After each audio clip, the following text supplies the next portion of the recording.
अब तक हमने बहुत बहुत ही आशीषें पाई है। प्रभु ने हमें आत्मा में बहुत बढ़ाया है। हमें परमेश्वर ने जो पवित्र आत्मा दिया है वो जिलाने वाला आत्मा है, और हमारे जरिए परमेश्वर लोगों को जिलाना चाहता है। जो अंधकार में है, जो मृत्यु में जा रहे हैं, उन्हें जिलाने के लिए परमेश्वर ने हमें आत्मा दिया है। हम आत्मा के सेवक हैं, आग से भरे हुए। हमने सुना प्रभु के श्रेष्ठ दास के मुख से, हमने सुना प्रभु के जो वचन है वो आग से भरे हुए हैं, और वही वचन हमारे मुख में रख दिए गए हैं, और उन्हीं वचनों के द्वारा वो आग हमारे मुख से प्रकट होने पर है। Hallelujah, hallelujah.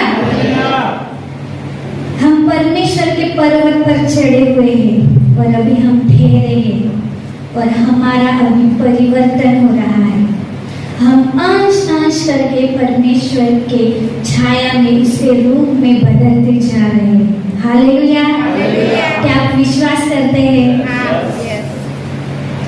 हमारे जीवन से पर्दा हट गया है ना? सारी रुकावटें प्रभु ने दूर कर दी है। हमारा एक लक्ष्य है, वो लक्ष्य हमें मालूम है, और उस लक्ष्य की ओर हमें दौड़ना है। तेजों में, परमेश्वर के तेजों में सुसमाचार को प्रचार करना है, फैलाना है। हमें पवित्र आत्मा के नियंत्रण में रहना है। हालेलुया। हम तेजों में सुसमाचार को फैलाने के लिए नियुक्त किए गए हैं, और हमारे लिए दरवाजे भी खुल गए हैं, और हमें सिर्फ आगे बढ़ना है। क्या आप तैयार हैं? क्या आप तैयार हैं? Hallelujah, hallelujah. अभी हमें तो जाना है ना? लेकिन जाने से पहले हम क्या देखते हैं? हमारी परिस्थिति को देखते हैं। मेरे पास तो पैसे ही नहीं है, मेरे पास तो अच्छे कपड़े भी नहीं है, और मेरे पास तो गाड़ी भी नहीं है कि मैं जा पाऊं, है ना? लेकिन जब ये विचार आए तो समझ लेना कि आप बढ़ रहे हो और शैतान आपको रोक रहा है। Hallelujah, hallelujah. हमें ऐसी बातों को सोचते नहीं बैठना है। और ये कोशिश जो शैतान करता है, हाँ वो कोशिश ही करता है, क्योंकि उसे अधिकार नहीं है कि वो हमें गिराए या हमें रोके। वो सिर्फ कोशिश करता है। अब ये हम पे और आप पे डिपेंड करता है कि आप उसे अधिकार देते हैं, वो चांस देते हैं या नहीं। बराबर? हालेलुया। अगर हम उसे मौका दे दे तो हम ठहर जाएंगे, लेकिन अगर हम उसे मौका नहीं दे रहे तो प्रभु हमें फैलाने पड़ेगा। Hallelujah, hallelujah. हम सोचते रहेंगे कितनी गर्मी है, कितना सहना पड़ रहा है, लेकिन प्रभु हमें तैयार कर रहा है। वो हमारी सहन शक्ति को बढ़ा रहा है, हमारे धीरज को वो बढ़ा रहा है, क्योंकि हमें बहुत सारे काम करने हैं, बहुत सारे। और हर परिस्थिति में हम टिक पाए, हर परिस्थिति में हम खड़े हो सके, इसलिए हमें ये भी सहन करना है। हम जानते हैं भारत देश में हर राज्य में बहुत मिशनरी लोग आए, बहुत मिशनरी लोगों ने काम किया। उनका देश छोड़कर वो यहाँ आए। ठंडे देश में रहने वाले, बर्फ गिरने वाले देश में रहने वाले लोग यहाँ आए, गर्मी में रहे। हम तो रह सकते हैं क्योंकि ये हमारा ही देश है ना? तो हम भी तो मिशनरी हैं, हम भी मिशनरी है ना? यस, हम मिशनरी हैं। और प्रभु ने जो काम हमें दिया है और जो हम सीख रहे हैं, सुसमाचार प्रचार करना, तेजों में परमेश्वर का, तेजों में सुसमाचार हमें प्रचार करना है। और जब हम निकल पड़ते हैं तब हम दुनिया के लोगों की तरफ देखते हैं, अरे वो कितने मजे से जी रहे हैं, कितना धन है उनके पास, इतना मेरे पास होता तो मैं कितनी सेवा करता, है ना? इतना सोच आता है ना हम लोगों को। और फिर हम ये भी सोचते हैं काश मैं भी एक हफ्ते की छुट्टी मनाने के लिए जा पाता। लेकिन हम लोग इस दुनियादारी के लोगों को या फिर दूसरे लोगों को देखकर कंफ्यूज ना हो जाए। शैतान हमें भटका ना दे, इसलिए हमें सचेत रहना है। आज हम जो वचन सुनने वाले हैं वो ऐसी सच्चाई है प्रियो, हर एक मसीही लोगों के लिए वो एक सच्चाई है। ये वचन सुनकर हम जान जाएंगे कि सचमुच अगर हम ऐसा सोचते हैं तो हमें क्या करना है। आइए हम वचन को पढ़ेंगे। भजन संहिता इसका 73 अध्याय 1 से लेकर 28 तक के वचन है, इन्हें हम फटाफट पढ़ लेंगे। सचमुच इस्राएल के लिए अर्थात शुद्ध मन वालों के लिए परमेश्वर भला है। मेरे डर तो उखड़ना चाहते थे, मेरे डर फिसलने ही पर थे, क्योंकि जब मैं दुष्टों का कुशल देखता था तब उन घमंडियों के विषय डाह करता था, क्योंकि उनकी मृत्यु में वेदनाएं नहीं होती, परंतु उनका बल अटूट रहता है। उनको दूसरे मनुष्यों के समान कष्ट नहीं होता और अन्य मनुष्य के समान उन पर विपत्ति नहीं पड़ती। इस कारण अहंकार उनके गले का हार बना है, उनका ओढ़ना उपद्रव है, उनकी आंखें चर्बी से झलकती है, उनके मन की भावनाएं उमड़ती है। वे ठट्ठा मारते हैं और दुष्टता से अंधेर की बात बोलते हैं। वे डींग मारते हैं, वे मानव स्वर्ग में बैठे हुए बोलते हैं और वे पृथ्वी में बोलते फिरते हैं। इसलिए उसकी प्रजा इधर लौट आएगी और उनको भरे हुए प्याले का जल मिलेगा। फिर वे कहते हैं, परमेश्वर कैसे जानता है? क्या परम प्रधान में कुछ ज्ञान है? देखो, ये तो दुष्ट लोग हैं, तो भी सदा आराम से रहकर धन संपत्ति बटोरते हैं। निश्चय मैंने अपने हृदय को व्यर्थ शुद्ध किया और अपने हाथों को निर्दोषता में धोया है, क्योंकि मैं दिन भर मार खाता आया हूँ और प्रति भोर को मेरी ताड़ना होती आई है। यदि मैंने कहा होता मैं ऐसा ही कहूंगा, तो देख, मैं तेरी संतान के साथ क्रूरता का व्यवहार करता। जब मैं सोचने लगा कि इसे मैं कैसे समझूं, तो यह मेरी दृष्टि में अति कठिन समस्या थी। जब तक कि मैंने ईश्वर के पवित्र स्थान में जाकर उन लोगों के परिणाम को न सोचा, निश्चय तो उन्हें फिसलने वाले स्थानों में रखता है और गिराकर सत्यानाश कर देता है। आहा, वे क्षण भर में कैसे उजड़ गए हैं, वे मिट गए, वे घबराते घबराते नष्ट हो गए हैं। जैसे जागनेहारा स्वप्न को तुच्छ जानता है, वैसे ही है। हे प्रभु, जब तू उठेगा तब उनको छाया सा समझकर तुच्छ जानेगा। मेरा मन तो कड़वा हो गया था, मेरा अंतःकरण छिद गया था। मैं तो पशु सरीखा था और समझता न था। मैं तेरे संग रहकर भी पशु बन गया था, तो भी मैं निरंतर तेरे संग ही था। तूने मेरे दाहिने हाथ को पकड़ रखा, तू सम्मति देता हुआ मेरी अगुवाई करेगा और तब मेरी महिमा करके तू मुझको अपने पास रखेगा। स्वर्ग में मेरा और कौन है? तेरे संग रहते हुए मैं पृथ्वी पर और कुछ नहीं चाहता। मेरे हृदय और मन दोनों तो हार गए हैं, परंतु परमेश्वर सर्वदा के लिए मेरा भाग और मेरा हृदय की चट्टान बना है। जो तुझसे दूर रहते हैं वे नष्ट होंगे। जो कोई तेरे विरुद्ध विचार करता है उसका तू विनाश करता है, परंतु परमेश्वर समीप रहना यही मेरे लिए भला है। मैंने प्रभु यहोवा को अपना शरण स्थान माना है, जिससे मैं तेरे सब कामों का वर्णन करूं। हालेलुया। बहुत से भजन लिखे गए हैं और ये जो भजन है वही हम ज्यादातर पढ़ते हैं। जिन्होंने भजन संहिता लिखी है वो लेवी है, वो याजक लोग हैं। और हमने जो भजन पढ़ा वो आसाफ ने लिखा हुआ भजन हमने पढ़ा है। जब याजक वेदी की सेवा करने के लिए पवित्र स्थान में जाते थे, तब परमेश्वर उन्हें भजन देते थे और वो लिखते थे, लोगों को बताते थे, और आज भी वो हमें मार्गदर्शन करते हैं। हालेलुया। हालेलुया। हमने यहाँ पर पढ़ा कि मसीही लोग कई बार परमेश्वर के मार्ग से भटक जाते हैं और इसके कई कारण होते हैं। यहाँ आसाफ कहता है कि मेरे डग तो उखड़ना चाहते थे। डग मतलब पैर, मेरे पैर उखड़ने पर है, मैं फिसलने पर था। कई बार कई कारणों से मनुष्य के पैर जो है वो फिसलते हैं और पैर फिसलना अच्छी बात नहीं होती, इससे खुद का ही नुकसान होता है। तो यहाँ पर सवाल है कि आसाप के पैर क्यों फिसलने पर थे? हमने पढ़ा कि दुष्टों का कुशल देखकर, घमंड देखकर उनकी मृत्यु जो है वो पीड़ा रहित है, ये देखकर दूसरों की तरह उन्हें कष्ट उठाना नहीं पड़ता, उन पर विपत्ति नहीं आती, ये देखकर वो उनसे डाह करने लगा, जलने लगा और इससे वो लड़खड़ाने लगा। और दुष्ट लोग परमेश्वर के बारे में भला बुरा बोल रहे हैं, खुद को ही वो भगवान मान रहे हैं और वो आराम से रह रहे। इतना सब कुछ वो परमेश्वर के खिलाफ करके भी वो आराम से जिंदगी जी रहे हैं और ज्यादा धन इकट्ठा कर रहे हैं। और ये सब देखकर आसाफ जो है वो नाराज है, वो बहुत अंदर ही अंदर वो जल रहा है, उसको जलन हो रही है कि ऐसे लोग इतने अच्छे से कैसे रह सकते हैं। और ये परिस्थिति हम आज भी देखते हैं।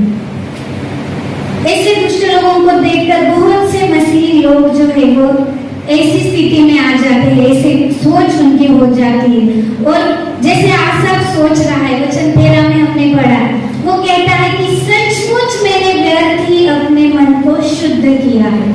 उसको अब वो बातें व्यर्थ लगने लगी और वो कहता है अपने हाथों को बुराई करने से मैंने व्यर्थ ही बचाया है। दुष्ट लोगों को देखकर उसने जो भलाई की है, उसने जो भलाई के काम किए हैं, जो परमेश्वर के लिए उसने किया है, वो सारी बातें उसे व्यर्थ लग रही है। और लोग ऐसा ही सोचते हैं, क्यों हम सच्चाई के मार्ग पर चले, क्यों हम दूसरों को क्षमा करें, क्यों आज्ञाओं को माने, क्यों परमेश्वर के मार्ग पर चले। लोग हमें प्रश्न पूछते हैं, अगर हम ऐसी जिंदगी आराम से जी रहे हैं तो क्यों हम ऐसा करें, है ना? हम तो सब कुछ छोड़कर प्रभु के चरणों में लग गए हैं, प्रभु की सेवा में लग गए हैं। और ये सेवा करते करते ऐसे सवाल हमें पूछे जाते हैं, जैसे आसाफ के जीवन में हुआ है, वैसे ही जिन्हें हम सुसमाचार बताते हैं वो लोग उनकी दुनियादारी की बातों में से आने के लिए राजी नहीं होते। वो बोलते हैं हम क्यों ऐसा करें, क्यों सच्चाई पर चले। और आसाफ दुष्ट लोगों को देखकर उसे भी ये सारी बातें व्यर्थ ही लग रही है। वो कह रहा है कि मैं व्यर्थ ही सब सह रहा था और लोगों को भी ये बातें सारी व्यर्थ ही लगती है। हमें बहकाने की भी ये कोशिश होती है कि वो उल्टा हमें कन्विंस करते हैं कि क्यों तो ऐसे कर रहा है, तो आराम से जिंदगी जी सकता है, सिर्फ इतना ही कर और प्रभु के मार्ग को छोड़ दे। बहुत आसान तरीके हैं आज दुनिया में अच्छी जिंदगी जीने के लिए, लेकिन उस जिंदगी में परमेश्वर नहीं है, उस जिंदगी में अनंतकालिक जीवन नहीं है, उस जिंदगी में तेजोमय परमेश्वर का तेजोमय सुसमाचार नहीं है। जो सुसमाचार हमें तेजोमय करता है, जिस सुसमाचार से हम हर परिस्थिति में डटकर खड़े रह सकते हैं, वो उस जिंदगी में नहीं है। और हम इतने खुश नसीब हैं कि वो सुसमाचार हमें मिला है। Hallelujah, hallelujah. वचन 14 और 15 में वो कहता है कि हर रोज मैं तकलीफ उठाता हूँ, सुबह से लेकर रात तक मैं वो तकलीफ उठाता हूँ, कष्ट उठाता हूँ, सवेरे मेरे ऊपर ताड़ना होती है। इतना कष्ट वो सह रहा है प्रभु के लिए, परमेश्वर के लिए, क्योंकि उन दिनों में जो याजक थे, वो याजक लोगों के पाप के लिए परमेश्वर से मध्यस्थी करते थे। उन्हें खुद का जीवन जो है वो पवित्र रखना पड़ता था। और अभी हम याजक हैं, हम परमेश्वर के याजक हैं। हमें भी अपना जीवन शुद्ध और पवित्र रखना है। एक नमूना के तौर पर हमें अपना जीवन रखना है, ताकि जिन लोगों में हम जा रहे हैं, जिन लोगों में हम जाने वाले हैं, वो लोग हमारे जीवन को देखकर हमारे प्रभु की महिमा करें। Hallelujah, hallelujah. वो दुष्टों को देखकर आसाफ दुखी हो रहा है। वो कहता है कि कितने ये दुष्ट लोग हैं, फिर भी उन्हें कोई तकलीफ नहीं है, वो मजे से रह रहे हैं, उनका धन है, उनकी उन्नति, उनकी सफलता है। ये सब कुछ देखकर उसे लगता है मेरे पास तो कुछ भी नहीं है। मैं तभी भी परमेश्वर के उस पवित्र स्थान में था और आज भी वही पर से कुछ भी नहीं बदली है। और वो उन लोगों को देखकर वो उसको लग रहा है कि मेरे पास तो कुछ भी नहीं है। और वो कहता है कि अगर मैं भी उनके जैसी चाल चलता तो मेरे पास भी ये सब होता। जैसे उन्होंने धन कमाया, मैं भी उनके मार्ग पर चलकर वैसा धन कमा लेता। अब हमें तो मालूम है कि कम समय में धन कैसे कमाते हैं लोग, और वो मार्ग प्रभु ने हमें बताया नहीं है, और वो मार्ग हमें चाहिए भी नहीं।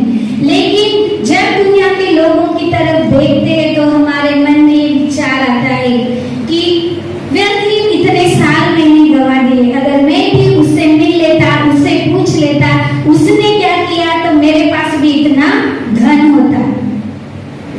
लेकिन यहाँ जो आसाफ है वो दुखी भी हो रहा है और वो जल भी रहा है कि इतने दुष्ट लोग हैं, उनके पास ये है, अगर उनके मार्ग पर मैं चलता तो मुझे भी ये सब कुछ मिल जाता। और वचन 22 में हम पढ़ते हैं, हम पढ़ लेंगे वचन 22। मैं तो पशु शरीर का था और समझता न था, मैं तेरे संग रहकर भी पशु बन गया था। आसाफ यहाँ पर साफ शब्दों में कहता है, उसे वो एहसास है कि वो पशु जैसे बन गया। जब हम दुनिया के लोगों के जैसे, दुष्ट लोगों के जैसे, जो अमीर है, जो दुनिया का मजा ले रहे हैं, उन्हें देखकर जब हम जलन महसूस करते हैं, तब हम सोच कर पशु के जैसे बन जाते हैं। और इसलिए प्रभु के दास ने बोला, ज्यादा सोचो मत। ज्यादा सोचने से क्या होता है वो हम देख रहे हैं कि ज्यादा सोचने से हम पशु जैसे बन जाते हैं और कोई भी मार्ग अपनाने के लिए हम तैयार हो जाते हैं। और यहाँ पर आसाफ कहता है कि मैं सोच कर पशु सरीखा बन गया था। और ये सोच कर उसकी सोचने की क्षमताएं खत्म हो गई और उससे भला बुरा कुछ भी समझ में नहीं आ रहा था। क्या अच्छा है क्या बुरा है ये कुछ भी वो समझ नहीं पा रहा था। देखिए, परमेश्वर की उपस्थिति में रहने वाला याजक 2400 घंटों परमेश्वर की उपस्थिति में रहने वाला, वो कहता है, परमेश्वर से कहता है कि मैं तेरे पास रहकर भी। अब ऐसा नहीं है कि आप परमेश्वर से दूर होकर ही वैसे सोच सकते हो। आप परमेश्वर के पास रहकर भी आपके मन में ऐसे विचार आ सकते हैं और इसमें आपको उस पर अधिकार करना है कि वो सोच को लेना है या निकाल फेंकना है। Hallelujah, hallelujah. यहाँ पर आसाफ एक्सेप्ट कर रहा है कि वो परमेश्वर के साथ था, परमेश्वर की संगति में था, फिर भी वो पशु सरीखा बन गया। हमें भी लगता है कि हम कितना अच्छे से व्यवहार कर रहे हैं ना, हम परमेश्वर की संगति में हैं, लेकिन वो जलन जो है वो अंदर होती है, दिखती नहीं है, लेकिन धीरे धीरे वो इतनी बढ़ जाती है कि हमारा व्यवहार, हमारा जो दूसरों के साथ बात करना है, उठना बैठना है, वो बदल जाता है। कई लोगों के जीवन में मैंने देखा है कि झोपड़े में रहते हैं तो बहुत प्रेम से रहते हैं, लेकिन जब पक्का मकान बना लेते हैं ना, तब उनमें घमंड आ जाता है। जब झोपड़े में मतलब मिट्टी के घर में रहते हैं तो बहुत प्यार से रहते हैं, लेकिन जब पक्का मकान बन जाता है तब पक्के मकान के साथ, उन दीवारों के साथ, उस पक्के दीवारों के साथ वो अंदर ही सिमट जाते हैं, उनमें घमंड आ जाता है। और वो पता नहीं उनको समझ में आता है कि नहीं, लेकिन हमें तो दिखता है वो कि उनका व्यवहार बदल गया है। तो जब हमें जलन होती है, हमारे अंदर जलन आती है, तो उसके साथ में बहुत सारी चीजें हमारे अंदर आनी शुरू हो जाती है। यहाँ पर आसाफ जो है उसका व्यवहार बदल गया है, वो पशु सरीखा हो गया है। पशु ही बन गया है जैसे। कई बार हम दुष्ट लोगों को देखकर ईर्ष्या करते हैं, कुड़कुड़ाते हैं, परमेश्वर को दोष देते हैं कि प्रभु ये तू कितना दुष्ट इंसान है और फिर भी इसको कितनी आशीषें मिली है। प्रियो, हमारे पास फिसलने के कई कारणों में से ये एक कारण है कि हम दुष्टों को देखकर, उनकी समृद्धि को देखकर कड़वाहट से भर जाते हैं। हम वचन 21 को पढ़ेंगे। मेरा मन तो कड़वा हो गया था, मेरा अंतकरण छिद गया था। आसाप को इतना दुख हुआ कि उसका मन कड़वा हो गया, कड़वाहट से भर गया। उसका अंतकरण जो है, उसका हृदय जो है वो छिद गया। उसे इतना बुरा लग रहा था कि वो, क्योंकि जो सच्चाई पर चलता है ना, वो जो बुरा इंसान है उसको उसकी उन्नति देखकर उसे सच में बुरा लगता है कि मैं इतना अच्छे से चल रहा हूँ, प्रभु के मार्ग में हूँ, सब मैं अच्छी बातें कर रहा हूँ, लेकिन वो आशीषें मेरे जीवन में नहीं, लेकिन उस दुष्ट के जीवन में कैसे आ रही है। और ये सोच सोच कर उसका मन जो है वो कड़वाहट से भर गया है। अगर हमारा भी मन कड़वाहट से भर रहा है, नहीं भरा होगा, हम प्रभु के लोग हैं, हमारा मन कभी भी कड़वाहट से भरना नहीं चाहिए। Hallelujah, hallelujah. हमें प्रभु ने वो अनुग्रह दिया है ना। हम दूसरों को देखकर जलते नहीं है, दूसरे लोग उलट हमें देखकर जलते हैं। भले हमारे पास कुछ भी नहीं है, हमारी खुशी देखकर उन्हें जलन होती है कि इनके पास कुछ भी नहीं है, फिर भी वो इतने खुश क्यों हैं। और जो अमीर लोग हैं, जो दुष्ट लोग हैं, उन्हें हम देखते हैं कि इनके पास इतना धन है, फिर भी इन्हें नींद क्यों नहीं आता, है ना।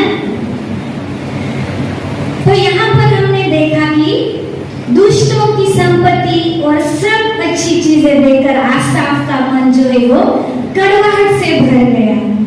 अब हम वचन 25 पढ़ लेंगे। स्वर्ग में मेरा और कौन है, तेरे संग रहते हुए मैं पृथ्वी पर और कुछ नहीं चाहता। अब वही आसाफ जो कुड़कुड़ा रहा था, जो पशु सरीखा बन गया था, वही क्या कर रहा है, मैंने व्यर्थ ही खुद को शुद्ध किया, पवित्र रखा, मेरी इच्छाओं को मैंने क्यों मारा, ऐसे सब बातें जो बोल रहा था, वो अब क्या कह रहा है, स्वर्ग में मेरा और कौन है। उसने मान लिया, उसने जान लिया, उससे वो समझ में आ गया कि दुनिया में जो दिख रहा है वो तो चलता ही रहेगा, लेकिन स्वर्ग में मेरा और कौन है। वो प्रभु को जैसे कि मना रहा है कि स्वर्ग में मेरा तेरे सिवा कौन है ना।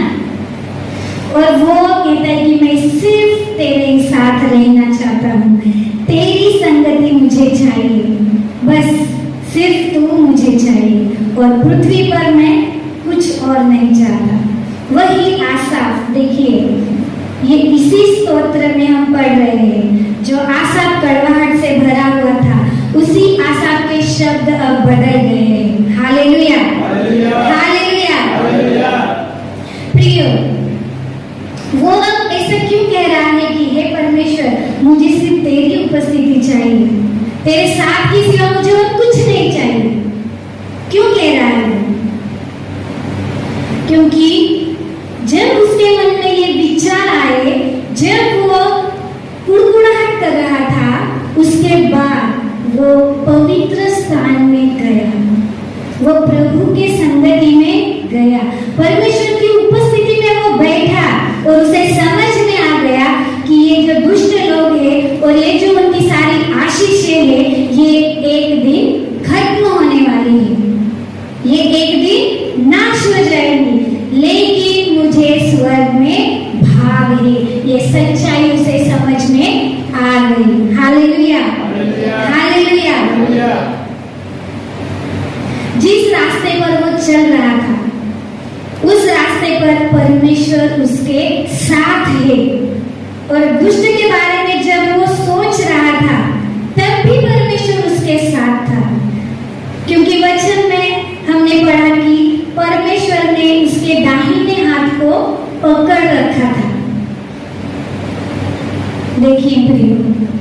जब हम परीक्षा में गिर जाते हैं तभी भी परमेश्वर हमें नहीं छोड़ता। हमारा दाहिना हाथ हमेशा वो थामे रहता है।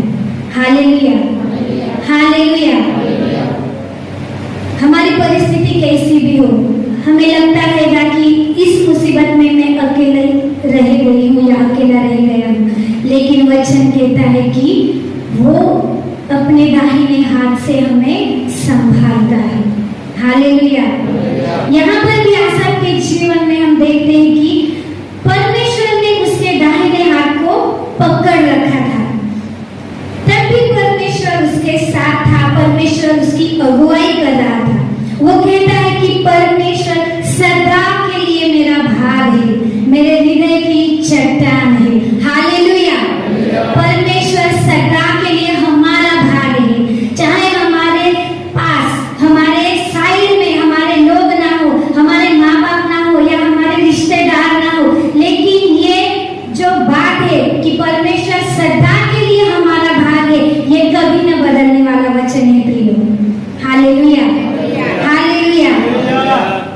उन दुष्ट लोगों के लिए बहुत बुरी बात है ये, क्योंकि वो एक दिन नष्ट होने वाले हैं, उनकी आशीषें नष्ट होने वाली है। लेकिन जो आज दुख उठा रहे हैं, जो कष्ट उठा रहे हैं, उनके लिए बहुत खुशी की बात है, क्योंकि वो अनंतकालीन जीवन में जाएंगे और सदा राज करने वाले हैं। Hallelujah, hallelujah. दुष्ट लोगों के पास सबसे ऊपर उनका भगवान है, वो है पैसा, और उस पैसे की वजह से वो शरीर का सुख पाते हैं, अधिकार चलाते हैं, दूसरे लोगों को दबाते हैं। लेकिन ये अधिकार, ये पैसा सब एक दिन खत्म होने वाला है, मिट जाने वाला है, और वो खुद भी उसके साथ नाश होने वाले हैं। लेकिन हमारे पास सबसे बड़ा हमारा परमेश्वर है, वो हमारा भाग है, और जो हमें उससे मिलता है, जो हम उससे प्राप्त करते हैं, वो सदा सर्वदा बना रहता है। Hallelujah, hallelujah. आसाफ को उसके समस्या का समाधान मिल गया। कब मिला? जब वो परमेश्वर के मंदिर में गया, उसकी संगति में बैठा। जब हम परमेश्वर की संगति में बैठते तो परमेश्वर हमें सच्चाई को प्रकट करते हैं। हालेलुया। जो हम सोचते नहीं, जिन बातों को हम छोड़ देते हैं, जब हम परमेश्वर की संगति में जाते हैं तो उन सच्चाइयों को प्रभु हमें प्रकट करता है, और उन समस्या में से हमें वो बाहर निकलता है। हालेलुया। कई लोग ऐसे, कई मसीही लोग ऐसे हैं हमारे सामने कि जो दूसरे लोगों को देखकर बहक गए, प्रभु के मार्ग से वो पीछे हट गए। क्यों? उनके जैसे उन्हें भी धन कमाना है, उनके जैसे उन्हें भी अधिकार करना है, और ऐसे हालत में बहुत कठिन हो जाता है हमें दूसरे लोगों को संभालना।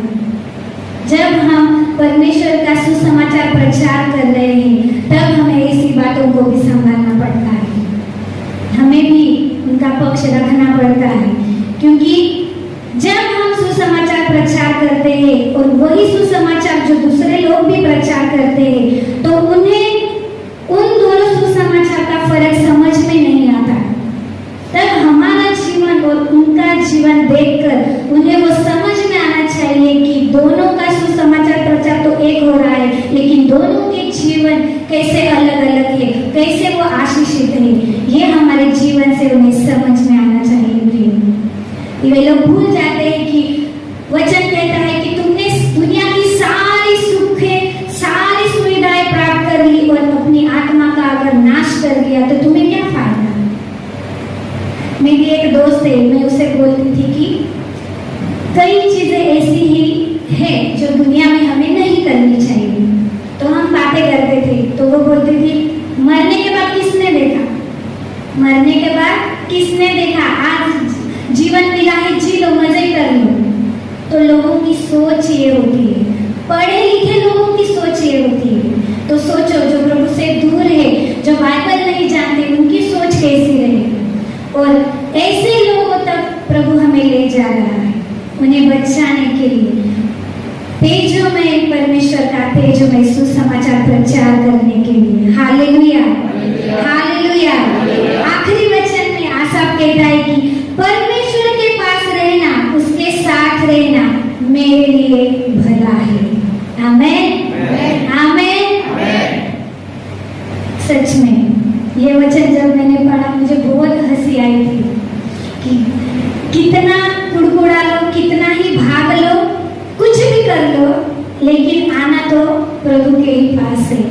क्योंकि अगर प्रभु नहीं है तो हमारे जीवन में कुछ भी भलाई नहीं होने वाली।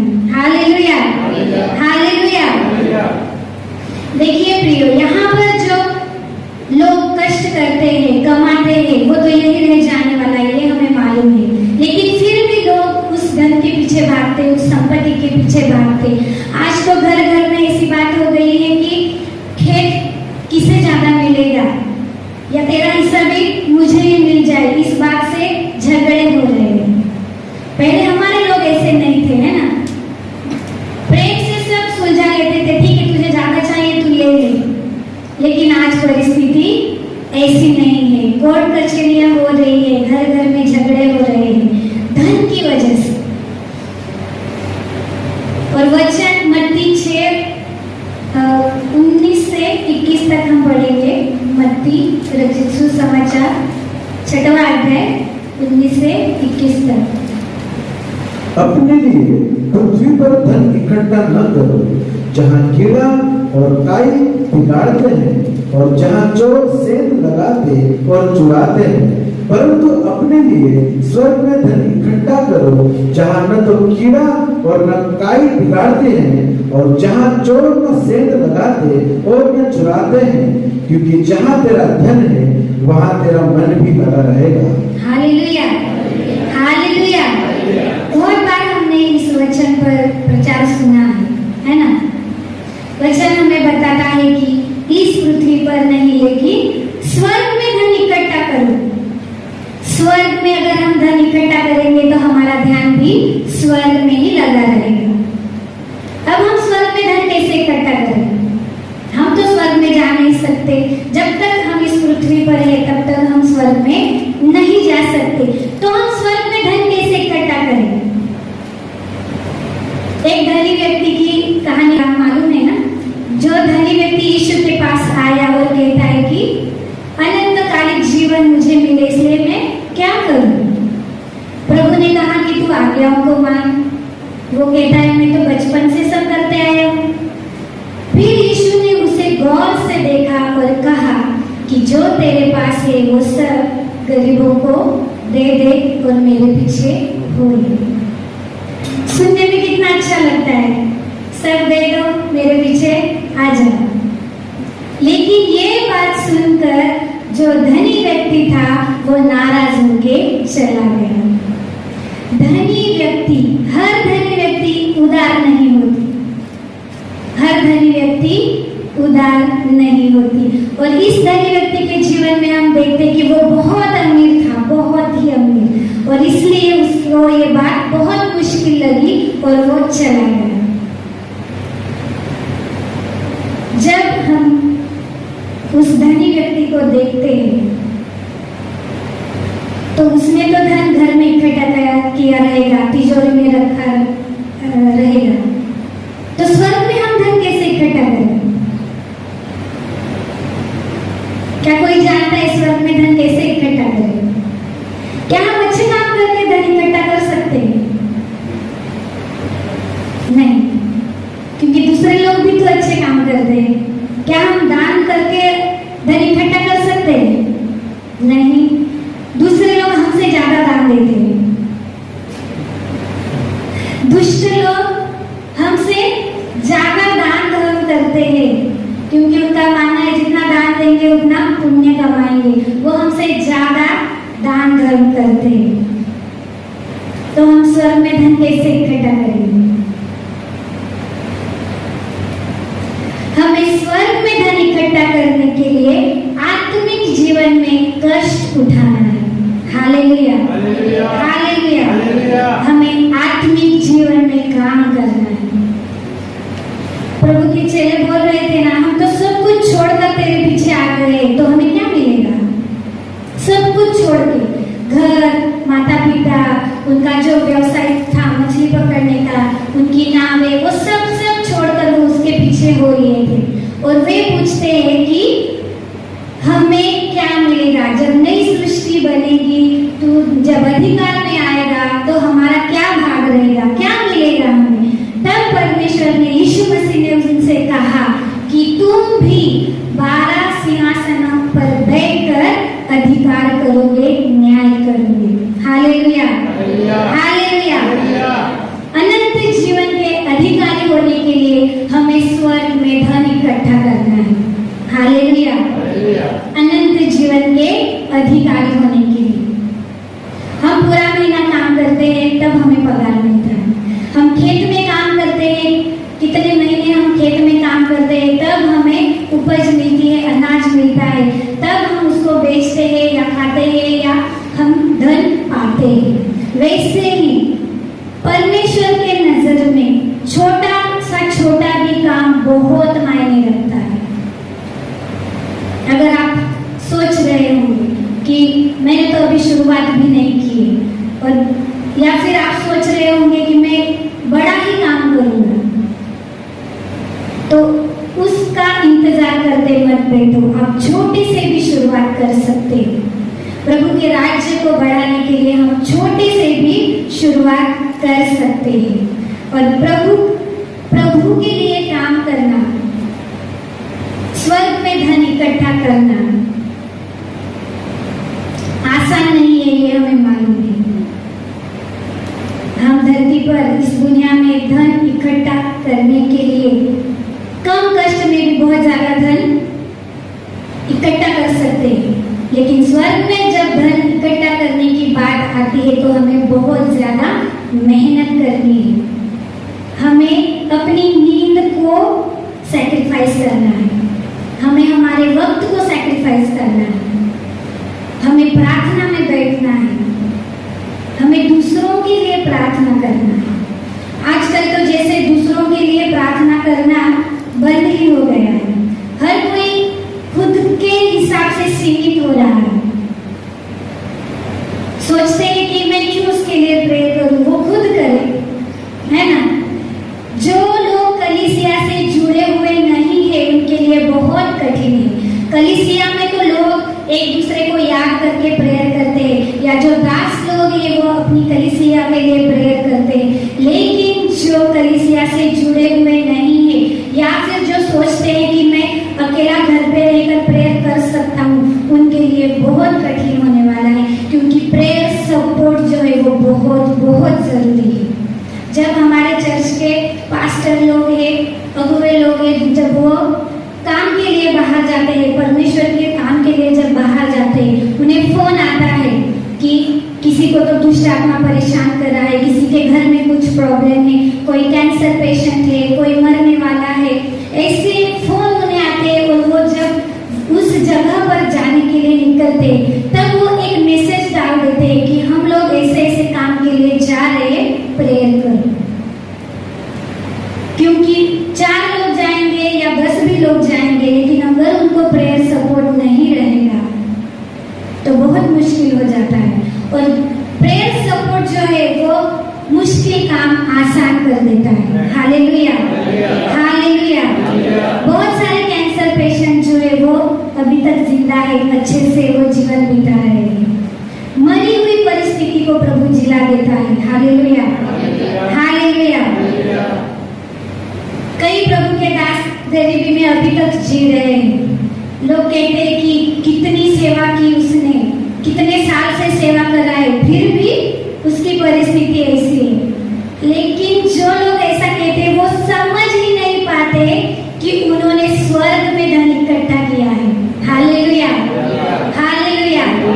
वो समझ ही नहीं पाते कि वो पास्टर कितने अमीर है, क्योंकि उनका धन कहाँ है? स्वर्ग में है।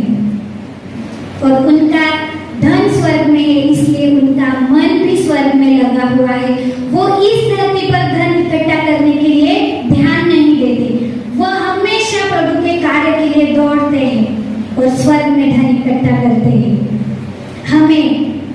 हमें आज समझना है, जो हम सुन रहे हैं, जो हम प्रभु के दास के जरिए पा रहे हैं, हमें आत्मा में प्रभु के दास जो सिखा रहे हैं,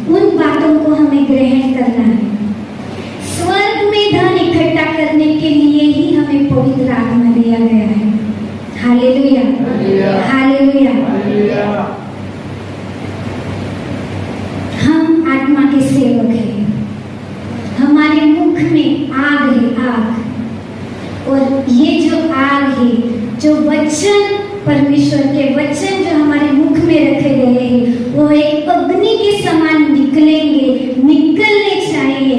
वो आग से भरे हुए वचन जब हमारे मुख से निकलेंगे तब अलौकिक काम होने वाला है। Hallelujah, hallelujah. हर एक को लक्ष्य दिया गया है, हर एक को। कोई भी ऐसा नहीं है जिसे प्रभु ने लक्ष्य नहीं दिया है या प्रभु ने उसको बुलाहट नहीं दी है। उस लक्ष्य तक जाने के लिए हमें पवित्र आत्मा के अगुवाई में चलना है और परमेश्वर का सुसमाचार फैलाने के लिए जो हमारी नियुक्ति हुई है, हमारे लिए जो दरवाजे खोले गए हैं, उनमें से हमें जाना ही जाना है और तभी हम स्वर्ग में धन इकट्ठा कर पाएंगे। Hallelujah, hallelujah. जो असीम सामर्थ प्रभु ने हमें दिया है स्वर्गीय राज्य को बढ़ाने के लिए, अच्छे काम करके नहीं, आत्माओं को जीत कर हमें स्वर्ग में धन इकट्ठा करना है। यही तो स्वर्गीय धन है। Hallelujah, hallelujah. इसलिए प्रियो, यहाँ पर हमारा आना व्यर्थ नहीं है, बिल्कुल भी व्यर्थ नहीं है। जो हम यहाँ पर पा रहे हैं, जो हमें मिल रहा है, अगर सच्चे मन से, पूरे विश्वास से अगर आपने ग्रहण कर लिया है प्रियो, तो जब आप घर जाओगे तो अद्भुत बातों को देखोगे। Hallelujah, hallelujah. अपने आप को परमेश्वर के हाथों में समर्पित कर दें। आइए हम प्रभु की ओर ध्यान लगाएंगे।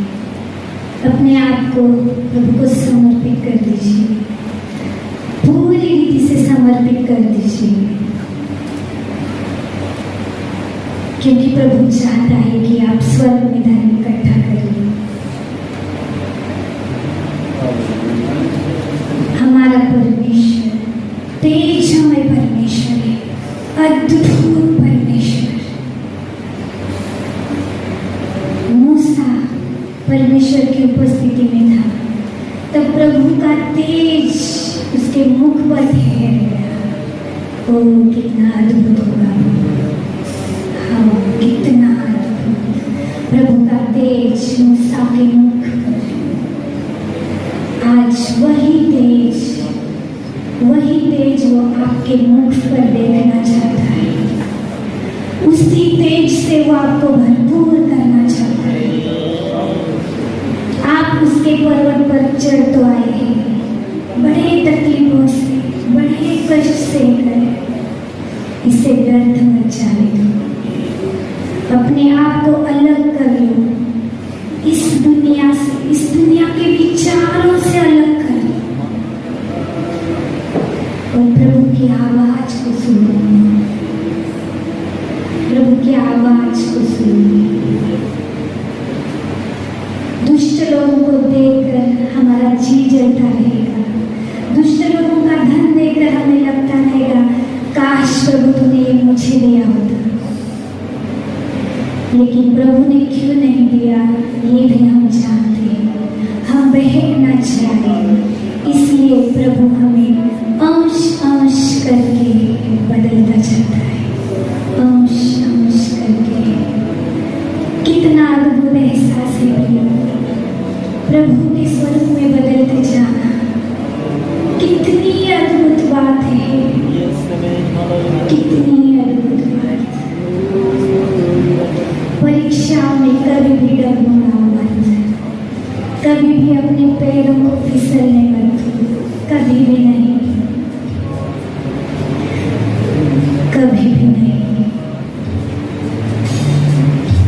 प्रभु का तेज, प्रभु के तेज को महसूस करो। प्रभु का तेज उतर रहा है, उसे महसूस करो। वो तेज में परमेश्वर है, उसका सुसमाचार तेज में है, और उसका प्रचार करने के लिए आपको बुलाया है, आपको चुना है। तो आप कितने अधिक तेज में होंगे,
अगर तूने हमारा हाथ थाम लिया परमेश्वर, तो कभी नहीं छूटेगा, क्योंकि तू कभी नहीं छोड़ने वाला परमेश्वर, कभी भी नहीं।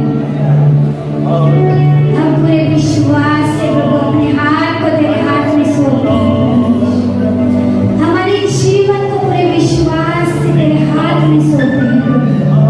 तू ही चलाइए परमेश्वर, तू ही चलाइए प्रभु। प्रभु और भी हम सीखना चाहते हैं। प्रभु अगला जो सेशन होने वाला है, प्रभु जी इस सेशन के लिए हम मांगते हैं तेरी ऐसी उपस्थिति से हम भरे रहे परमेश्वर, तेरी अद्भुत बातों को हम ग्रहण करें परमेश्वर।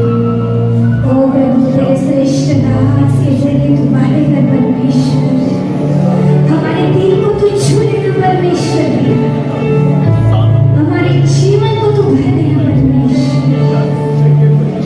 प्रभु यहाँ से हम उमड़ते हुए बाहर निकले इस कमरे में। तेरा तेज प्रभु हमारे मुख से प्रभु निकले।